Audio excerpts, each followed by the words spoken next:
Which lens is best for fashion photography? So you want to shoot fashion, groovy, but you're not really sure which lens to use. And there's like 10,000 different choices out there, so it's really hard to figure out which one is the best. Do you go with the camera, the on-brand one? Do you go for one of the off-brand ones? Do you go wide angle? Do you go telephoto? Do you get a zoom? Do you go prime? So many options. By the end of this video, you're gonna know exactly what to choose and feel really good about your decision.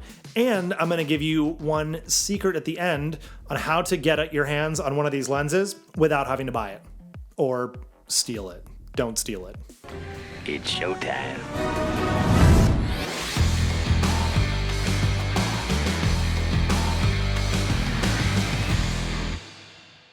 Hello, I'm Mike Lloyd. I run a multi-six-figure boudoir studio here in Silicon Valley, California, and I love fashion. I got into photography to shoot fashion. That was my biggest inspiration, but I'm in Silicon Valley. We make computers and everyone wears hoodies here, so not ideal for fashion. But I didn't want to move to LA or New York, so I shoot regular people like we're doing a fashion shoot. That's how I got my style. Hey, hermano. So I'm pretty good with this, and I've done commercial work. And I've learned a lot over the years about what equipment works best and what doesn't, and what people respond well to, which ones feed my own creative soul, and I want to share that with you. I'm going to break it down into 3 things to look for when choosing the right lens. And again, I'm going to share a secret with you at the end on how to get these without buying them. You get a free demon possession with every exorcism. The first one is the focal length. The second is the aperture. And the third is sharpness. So let's talk about focal length. What does that mean? Here are my 2 go-to lenses, a 50mm and a 70-200. Those numbers I just said, the 50, the 70, and the 200, is the focal length. That is essentially the distance from where in the lens the light is focused to the image sensor inside the camera. So on a 50mm lens, it's roughly, well, it's exactly 50mm in distance. The 70-200 is longer. Wider angle lenses will be smaller numbers, like a 35mm or a 24. That is the focal length. So what does that mean? Why does that matter? Well, a couple of things. A longer focal length, such as the 200, will give you a shallower depth of field. That's when you focus in on the eyes or whatever, and everything else gets thrown out of focus. So just the one thing is in focus, everything else is blurry. That is a great technique to use to isolate your subject from the background. Not generally the best in fashion because you want the entire outfit to be in focus because that's the point of fashion photography, is to feature the fashion. And if you have the subject's eyes in focus and nothing else, you're gonna miss out on the detail of the clothes. Now, if you're shooting a watch brand or jewelry, some small accessory, having that in focus with the rest of the outfit can be great. So in that situation, a longer focal length could be great. Whereas a wider angle lens, like a 24mm or 35mm lens, will not get you down to as shallow a depth of field. So you won't be able to make the background as blurry as you could with the same settings, the same distance from your subject as a longer focal length lens. But to me, the biggest reason is practicality. If I want to do a full-length portrait of somebody, having a 70-200mm lens means I have to stand really far back to get that whole person in my frame. But if I go with a really wide-angle lens, like a 24, yes, I can fit a lot more in my frame without having to back up, but you get wide-angle distortion. And that's where the center of the image looks normal, but the outside gets stretched and warped to fit more things. It's like the fisheye look. So you have to find a balance between not distorting your image and being able to fit everything in the frame. And that's why I love the 50mm lens, because on a full frame camera, that is exactly what our eyes see. Which brings me to the next part of this. You gotta consider which camera you're using. Because a full frame camera, any pro level DSLR or mirrorless, has a 35mm sensor. That means a 100mm lens will be effectively 100mm in focal length. However, if you use a crop sensor camera, like one of the Rebel series from Canon, I don't know all the different brand models, they change all the time, but basically any crop sensor will magnify your image 1.4 to 2 times, which essentially makes your lens zoom in farther. So your 100mm lens on An Olympus Micro Four Thirds camera will essentially be 200 millimeters, and you got to stand way far back in order to get a whole person in your shot. If you don't have a big warehouse or a ton of room to stand far away from your subject, you just can't physically get all of them in your frame, and that's really important to consider. So those are the biggest things for me. It's how do I avoid compression or distortion while being able to fit an entire person into my frame? And that's why I like the 50 millimeter lens, because it does all of those things really well. All right, point number 2 is the aperture. This is the opening inside your lens as to how much light it lets in. Also, how shallow your depth of field can be. With fashion, I generally shoot at f8 because I want the entire outfit in focus. And again, if I'm just going to focus on earrings or a watch or an accessory, I will go shallower depth of field, shoot at f2.8, f1.2, just get that earring, for example, in focus and the rest of the outfit blurs out because I'm featuring the earring.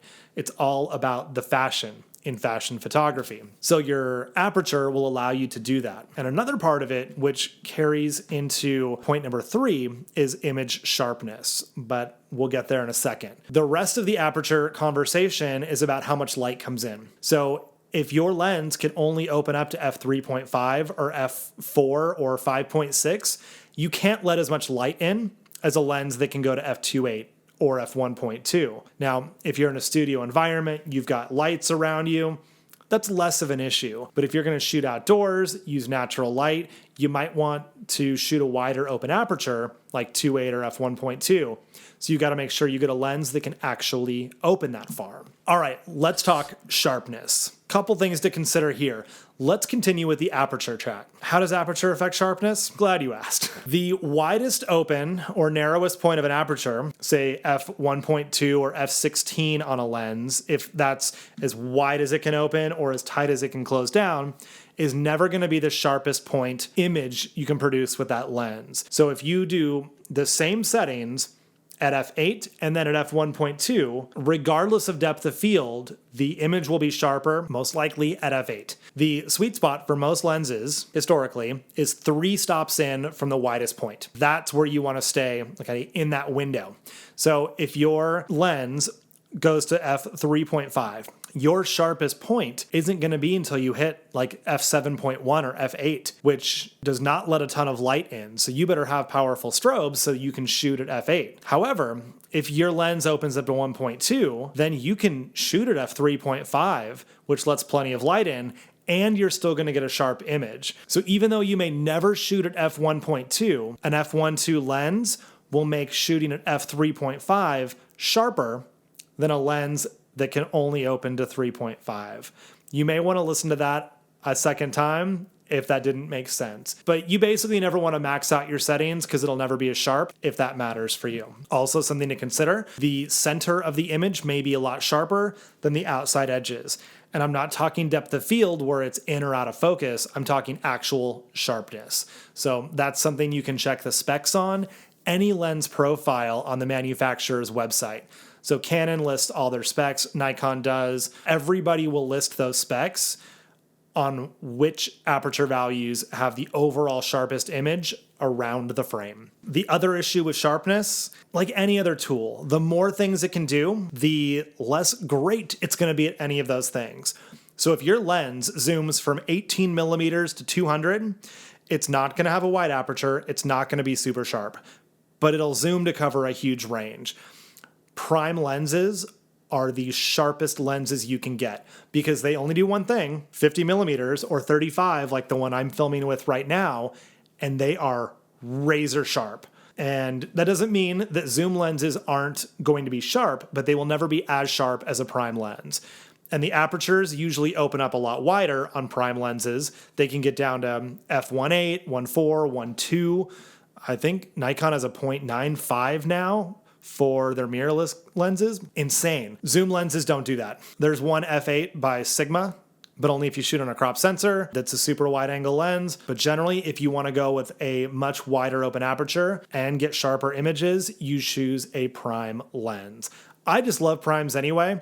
And if you love the idea of being able to zoom in and out, you just take a step or two forward or back and you're golden. It's not that hard. Zoom with your feet. All right, now number 4. Well, you know you need a certain level of sharpness and an aperture value, and you're not sure if a 50 or a 35 or an 85 is going to be great in the space you have, but you don't want to spend $5,000 buying all this new glass. So what do?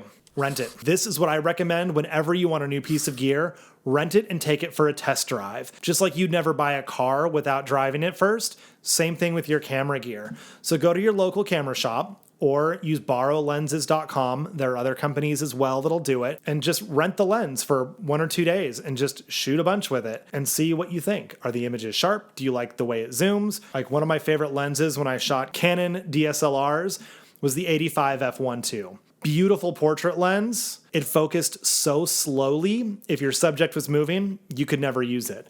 If I had bought that for a sporting event where 85 was going to be a great focal length, I would have blown it because I didn't know how fast or slow it would focus. That's something to consider. But if I would have rented it first, then I would have known. I did. I rented it first. I found out what it did. I knew what I could use it for, and it was my go-to headshot lens. I more than made my money back on that one. So that's something to consider as well. Also, a handful of times I had needed a 70 to 200. Maybe once a year, I would just rent the lens. And it got to the point where I was renting it enough that the trips to and from the camera store, like that time was starting to cost me. And with the new mirrorless lineup, I could get this new lens. I needed the money for tax deduction. So I bought this lens a few months ago. So there is a time to buy the lens, but always go test drive them first with your camera body to see how they perform and how much you like them. And you don't need all this fancy gear to impress your clients. They care about how you make them feel during the experience and how the photos make them feel. They don't care about your technology. So don't worry about having to buy the newest, latest, greatest to seem like a professional. They don't care. So there you go. The 3 things to consider when picking your lens: focal length, aperture, and sharpness. And if you're not totally sure which one to get, just go rent a couple lenses, try them out, and then you'll know. If you want to know more about starting a business to make your money back from buying all this equipment, I've got a great video on how to start a boudoir photography business. I definitely recommend that. And if you want a step-by-step walkthrough on how to do everything that I talk about here on this channel, head on over to boudoirguild.com. You are amazing. I'll see you inside.